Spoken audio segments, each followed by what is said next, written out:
أصبح بدا من طلعته. ایک صحابی تھے، ان کی 4 بیویاں تھیں، عتبہ نام تھا۔ تو آپ کو پتہ ہے یہ بناؤ سنگار سے عورتوں کو زیادہ دلچسپی ہوتی ہے، اچھی خوشبو کہاں سے ملتی ہے، بناؤ سنگار کا سامان، تو عورتیں ذرا اس کے اندر اپنے آپ کو ذرا اگلی صفوں میں سمجھتی ہیں، اور چلو اچھی بات بھی ہے، اپنے خاوند کے لیے اگر کوئی عورت بناؤ سنگار کرے تو باعث اجر ہے اس کے لیے۔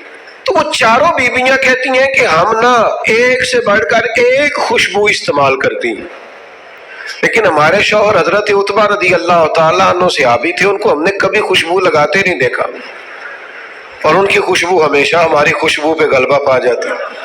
تو وہ صحابیات چاروں کہتی ہیں کہ ہم ٹٹولتی تھیں، ان کی جیبیں دیکھتی تھی، خوشبو کہاں سے لاتا ہے، پر خوشبو کوئی نہیں، جسم بڑا مہکتا ہے۔ ہم نے بڑی کوشش کی، چاروں نے مل کے، 4 بیویاں، سمجھ نہیں آتی تھی۔ فرماتے ایک دن چاروں کٹھی ہو کے کہنے لگی آج نہ چلو اس بات پہ تو چاروں سوکنے اتفاق کرے نا۔ کہتے نے اپنے شوہر سے کہا آپ بتائیے خوشبو کہاں سے لاتے ہیں؟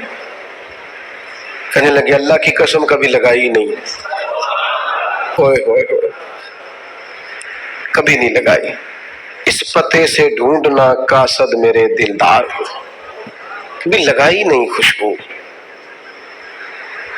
کہا آپ عجیب بات کرتے ہیں، ہم تھک گئی ہیں سالوں سے، ہم لگاتے نہیں، یہ کیسی بات ہے؟ تو فرمانے لگے آؤ نا، سنو نا، میرا قصہ تو سنو، میری داستان حسن تو سنو، میرے اوپر جو کرم کی برکھا برسی، بس مختصر سی میری کہانی ہے، یہ جو بھی ہے ان کی مہربانی ہے۔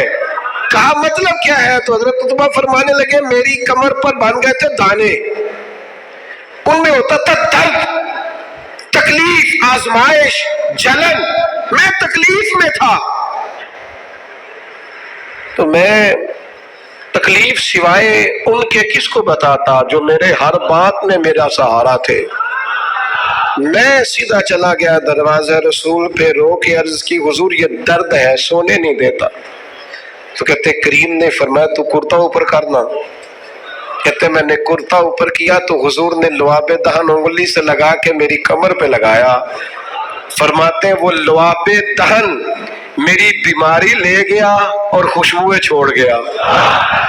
میں جیسے جیسے غسل کرتا جاتا ہوں خوشبو بڑھتی جاتی ہے، تازگی بڑھتی جاتی ہے۔ لا سمجھ آئے تو مدینہ جا کے دیکھو، مسجد نبوی میں بیٹھ کے دیکھو، جاؤ حضور سید عالم کے شہر نور کی گلیوں سے ہو کر جا کر دیکھو، عرصہ ہوا طیبہ کی گلیوں سے وہ گزرے تھے، اب تک ان گلیوں میں خوشبو ہے پسینے کی۔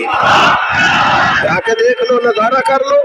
اللہ تعالیٰ نے حضور کا سراپا ہی ایسا بنا، یہ حضور کے دست مبارک ہے نا۔ حضرت انس بن مالک فرماتے ہیں میں نے ریشم بھی اتنا نرم نہیں دیکھا جتنا حضور کے ہاتھ نرم تھے، کستوری سے اتنی خوشبو نہیں آتی جتنی دست مبارک سے آتی تھی۔ اور فرماتے عرب کی گرمی بڑی مشہور تھی، میں حضور کے دست مبارک ہاتھ میں لیتا تو برف سے زیادہ ٹھنڈے ہوتے۔ اتنا اللہ تعالیٰ نے محبوب کو معنویت کے ساتھ سجایا، سنوارا، کمال ہو گئی۔